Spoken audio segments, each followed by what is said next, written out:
Salut les millionnaires, j'espère que vous allez bien. Dans cette vidéo, on va voir comment investir dans l'immobilier sans forcément avoir de CDI, le fameux CDI que toutes les banques veulent que vous ayez. Eh bien, on va regarder ensemble 4 solutions pour que vous puissiez potentiellement esquiver cette étape du CDI. Donc avant qu'on commence la vidéo, comme d'habitude, eh bien, clique sur le bouton s'abonner, le bouton rouge pour que tu puisses recevoir en avant-première toutes les prochaines vidéos.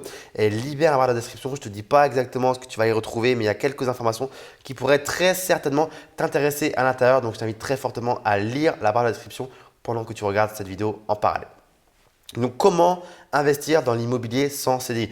Le CDI, c'est quelque chose que les banques adorent, que les banquiers adorent. C'est la sécurité. Quand elles voient que vous avez un CDI, c'est dans la poche. Quasiment dans la poche. Alors bien évidemment, elle va regarder votre taux d'endettement, elle va regarder le reste à vivre, etc.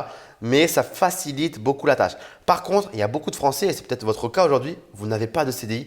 Et pourtant, vous avez capté que l'immobilier, c'est un domaine, une industrie qui est très intéressante dans laquelle il faut investir pour se créer un patrimoine immobilier. La question, c'est comment faire lorsque l'on n'a pas de CDI et que l'on souhaite investir dans l'immobilier. Je dis investir entre guillemets parce que vous allez voir que les solutions que je vais vous proposer ne sont pas forcément des solutions pour lesquelles vous allez être propriétaire du bien et donc du coup bâtir un patrimoine personnel.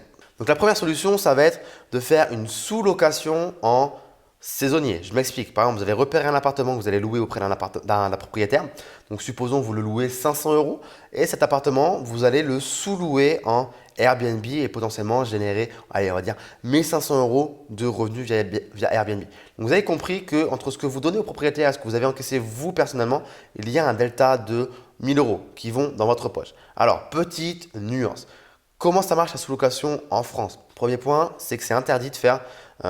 Premier point plutôt, c'est qu'il faut demander l'autorisation à son propriétaire. Rien ne sert de faire ça dans son dos. Vous pouvez le faire à vos risques et périls. Comme on dit, pas vu, pas pris, mais pris pendu. Donc, à vous de voir ce que vous voulez faire.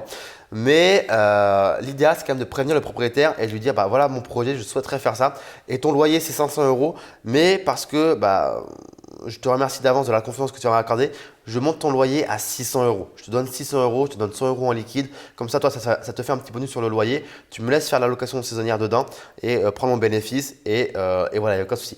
Il y a plein de propriétaires qui vont accepter, simplement plein de propriétaires qui ne font pas de Airbnb dans leur propre bien, simplement parce que la gestion locative les emmerde. Ils n'ont pas envie de s'embêter à faire des check-in, des check-out, des ménages, etc. Donc voilà. Deuxième chose, c'est que normalement en France, il est interdit de faire des bénéfices avec une sous-location. Là encore, il y a des nuances. Certains vont le faire. Généralement, on ne fait pas de la sous-location de manière indéfinie. Il faut voir ça également comme un tremplin. Donc, je ne suis pas en train de vous inviter à faire des choses illégales. Mais si vous le faites sur une courte durée dans un objectif de vous créer une trésorerie pour ensuite investir dans l'immobilier avec un vrai prêt immobilier ou je ne sais quoi, eh bien, pourquoi pas omettre un petit peu cette règle-là. Après, il y a des solutions qui disent que c'est par contrat, c'est-à-dire qu'on n'a pas le droit de sous-louer plus cher à une personne que ce que vous-même vous sous-louez. Mais étant donné que vous louez à plein de locataires différents en Airbnb, eh bien finalement, si vous louez à José Pérez 200 euros pour 2 nuits et que vous louez 600 euros à votre propriétaire, eh bien, vous n'avez pas loué plus cher à José Pérez, ok? Vous avez loué 200 par rapport à 600.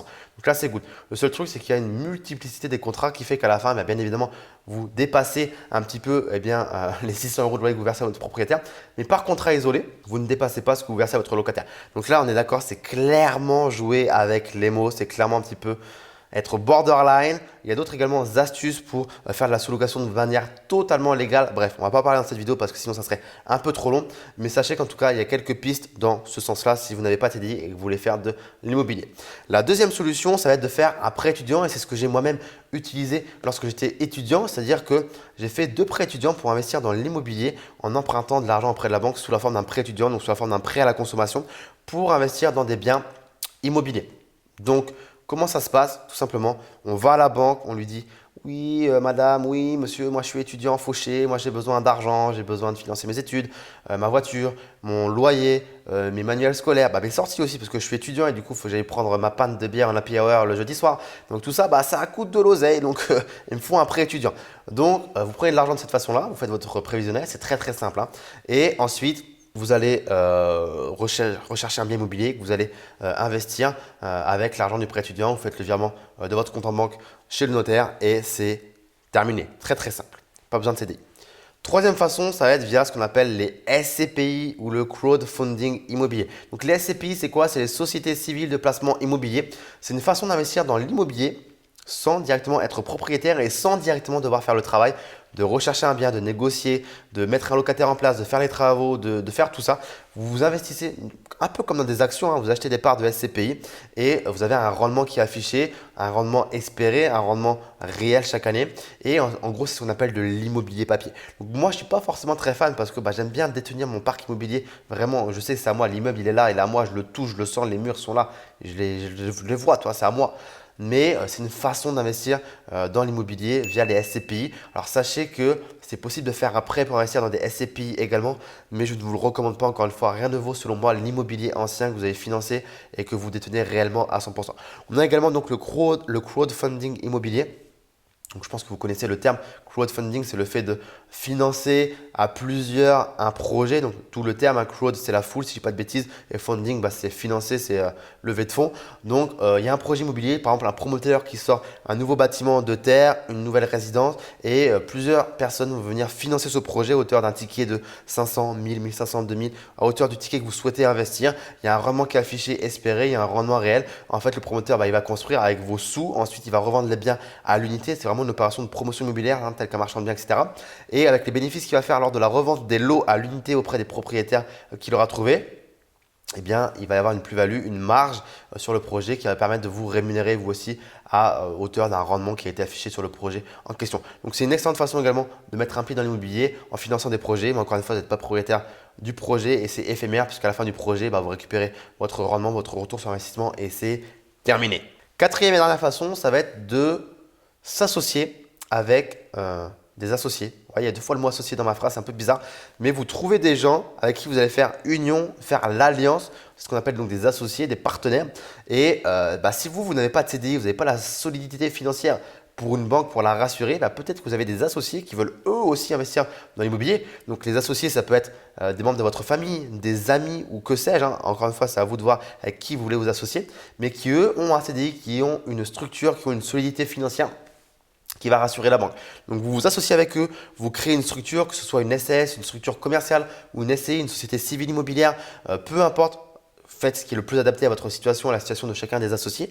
Mais c'est une façon également de pouvoir investir dans l'immobilier et d'être cette fois-ci réellement propriétaire des biens que vous allez acquérir puisque c'est la société qui va être propriétaire, mais c'est vous qui êtes au-dessus de la société, qui avez un nombre de parts dans cette société. Donc, c'est un peu à vous quand même. Ce n'est pas comme si vous étiez en mode SCPI au crowdfunding où le projet, vous ne le touchez pas du tout ou en sous-location où c'est le bien du propriétaire. Donc là, c'est quand même vraiment votre bien immobilier à vous. On a également la possibilité du garant. Donc là, c'est-à-dire que supposons que vous avez une situation où vous ne pouvez pas du tout être finançable, pas de CDI, pas d'épargne, bref, vous êtes jeune, on ne sait rien, mais vous avez un très très bon garant, un père, un grand-père qui peut se porter garant sur l'opération et qui va dire que si ça se passe mal, il rembourse. Donc, il va remplir un papier au niveau de l'offre de prêt disant je m'engage à rembourser pour monsieur untel en cas de défaut de paiement les sommes de X euros par mois. Bref, un long texte à recopier au niveau de la banque. Et le garant, il s'engage financièrement auprès de la personne qui va emprunter l'argent auprès de la banque. Donc c'est une excellente façon si vous avez quelqu'un de confiance, mais surtout plutôt quelqu'un qui vous fait confiance parce que on ne se porte pas garant pour n'importe qui. Généralement, c'est quand même soit ses parents ou ses grands-parents, des amis, des amis très très proches, ou des membres de la famille très très proches qui se portent garant pour vous et qui vous font confiance, qui ont déjà une expérience dans l'immobilier. Parce que on ne se porte pas garant sur un projet immobilier à 200 000 euros n'importe comment. Je sais pas, à 200 000 euros sur 20 ans, ça fait 1 000 euros de mensualité par mois si je dis pas de bêtises. Ouais, voilà, c'est ça, à peu près, grosso modo. Donc non, c'est relou si on se retrouve à devoir rembourser 1 000 euros pour le compte de quelqu'un d'autre, pour le bien immobilier qui ne nous appartient même pas, c'est celui de quelqu'un d'autre. Même si c'est son petit-fils ou son fils, c'est relou quand même de lâcher 1000 balles parce qu'il n'a pas payé. Donc ça, c'est également une des autres solutions. Donc voilà les 4 solutions que je voulais te partager aujourd'hui sur la façon dont tu peux investir dans l'immobilier aujourd'hui si tu n'as pas de CDI. Mets-moi un petit pouce bleu si tu as aimé la vidéo. Mets-moi un petit commentaire également. Peut-être que tu as d'autres idées. Bien évidemment, il y a d'autres idées. Je n'ai pas pu tout te dire également dans la vidéo. Mais il y a d'autres pistes également pour continuer à investir dans l'immobilier si tu n'as pas forcément de CDI. partage la vidéo avec des gens qui n'ont pas de CDI mais qui souhaiteraient investir dans l'immobilier. Et si tu souhaites apprendre à investir dans l'immobilier, eh bien écoute, j'ai un programme qui s'appelle l'école de l'élite financière que tu vas retrouver dans la barre de description. Tu cliques dessus, tu arrives sur une page de présentation et il y a un module sur les investissements immobiliers dans lequel tu vas vraiment tout apprendre de A à Z sur comment ça se passe une opération immobilière de façon à ce que tu puisses être entièrement autonome à la fin, que tu puisses faire ton opération immobilière tout seul, où tu vas apprendre à définir ton projet, à trouver un bien rentable, le financer, le négocier, gérer les travaux jusqu'à la fiscalité, la comptabilité. On a parlé du prêt étudiant, j'en parle également pour ceux qui veulent faire un prêt étudiant. Il y a un atelier dédié sur le prêt étudiant pour savoir comment ça se passe de A à Z, qu'est-ce qu'il faut dire au banquier, qu'est-ce qu'il faut dire au notaire, etc., etc. On parle un petit peu de sous-location, on parle un petit peu de tout ça, donc très complet. Également, il y a un groupe Facebook qui est rattaché, donc c'est-à-dire que tu n'es passé dans la nature. Si tu as des questions sur ton projet immobilier, je suis moi-même présent ainsi que les autres membres de la formation pour t'aider et t'accompagner. Bref, il y a vraiment tout dedans, c'est très complet. Donc, check ça et moi, je te remercie d'avoir regardé cette vidéo. Je te dis à très vite. Ciao, ciao.